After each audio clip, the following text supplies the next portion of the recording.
Hello, SUNY Schenectady Royals. I'm Evelyn Mikulski, a success coach in the Student Success Center. Welcome to Higher Order Thinking and Metacognition, 2 keys to studying effectively. In this video, we will discuss 2 levels of thinking that will help you to truly engage in and master your studies. In separate videos, we take a deeper look at how to apply higher order thinking and metacognitive skills to actual study strategies. Cognition, higher order thinking, critical thinking, and metacognition. You've probably heard most, if not all, of these terms, but may be wondering what are the differences among them. They all have to do with thinking, and a better understanding of each can enhance your ability to study and learn. Let's start with the definition of cognition. It is the mental action or process of acquiring knowledge and understanding through thought, experiences, and the senses. So, cognition encompasses the processes associated with perception, knowledge, problem solving, judgment, language, and memory.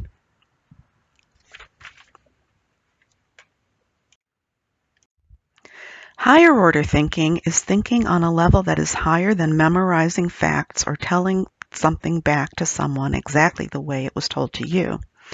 It can be defined as utilizing more sophisticated thinking skills to understand concepts, information, or ideas at deeper, higher, or more sophisticated levels. Here is an illustration of the progression of thinking from lowest to highest levels of thinking: remembering, understanding, applying, analyzing, evaluating, creating. The next slide provides more information about these levels of thinking, first articulated in Bloom's taxonomy. In 1956, the American educational psychologist Benjamin Bloom, along with several colleagues, developed a taxonomy or classification system of educational objectives or thinking behaviors that became known as Bloom's taxonomy. This taxonomy has been presented as a pyramid to portray the ascending levels of thinking in 6 categories.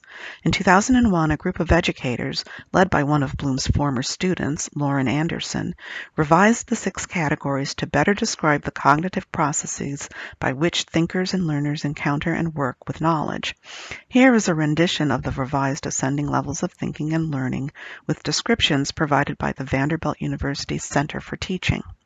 You can see the simplest level of thought and learning is at the base of the pyramid, being able to remember, which includes the ability to recall facts and basic concepts. Next is understanding, being able to explain ideas or concepts. Next, apply, to use information in new situations. Then analyze, which is the ability to draw connections among ideas. Then evaluate, being able to justify a stand or decision. And finally, the highest level, being able to create or produce new or original work. Another concept that is key to effective studying is critical thinking. Critical thinking is a thinking process used to obtain, interpret, and use knowledge, facts, and data to exercise sound reasoning in order to analyze issues, make decisions, and solve or overcome problems. With critical thinking, you utilize higher order thinking skills to evaluate information. If you think of the word critic, you may get a better appreciation for the use of the adjective critical in critical thinking. Similar to how a movie critic judges the merits of a film, including the plot, the acting, directing, cinematography, etc., or a restaurant critic judges the quality of food, service, and atmosphere at a restaurant, a critical thinker rigorously questions information, ideas, or assumptions rather than accepting them at face value. In addition to helping you master your study skills, there are several other benefits to developing your critical thinking skills. They can enhance your overall quality of life. One reason for this is that critical thinking enhances your ability to solve problems and make decisions. The critical thinking skill of making inferences, that is, considering the implications there might be behind a statement or argument, can be applied to real-life situations. For example, considering the ramifications a decision will have for yourself and others. Critical thinking helps you use structured reasoning and find support for your choices. Studies indicate that critical thinking skills are among the most highly valued attributes that employers seek in job candidates. They want staff who can solve problems, make decisions, and take appropriate action.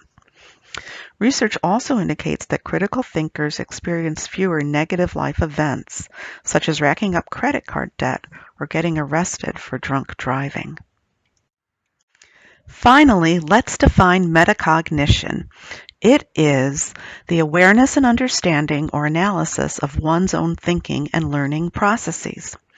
You can also see the definition that appears at the center of this illustration: intentional thinking about how you think and learn. Metacognitive practices can help you as a student become aware of your strengths and weaknesses as a learner, writer, reader, test taker, group member, etc. A key element is recognizing the limit of one's knowledge or ability, and then figuring out how to expand that knowledge or extend that ability. When faced with a task, you can use metacognition or self-monitoring strategies to help you choose the best thinking and behavior to address that task. In this illustration, you can see examples of thoughts associated with self-monitoring, such as, "What is the assignment asking me to do?" or "What do I already know about this topic?" The Student Success Center has 2 videos on study strategies that address higher order thinking and metacognition. For more information on how to improve your studies with metacognitive strategies, watch our video on using metacognition to enhance your study strategies. In a separate video, Higher Order Thinking and Study Strategies, we outline several study strategies according to the level of higher order thinking they employ. Thanks for watching this video. I hope you found it helpful and will be able to use some of the strategies presented to help you study more effectively. If you want to learn more strategies to help you succeed in college, check out the other videos from the Student Success Center. Look in the description of this video for information on available videos. And of course, be sure to come visit your success coach in Elston 221 to discuss personalized success strategies to help you reach your educational goals.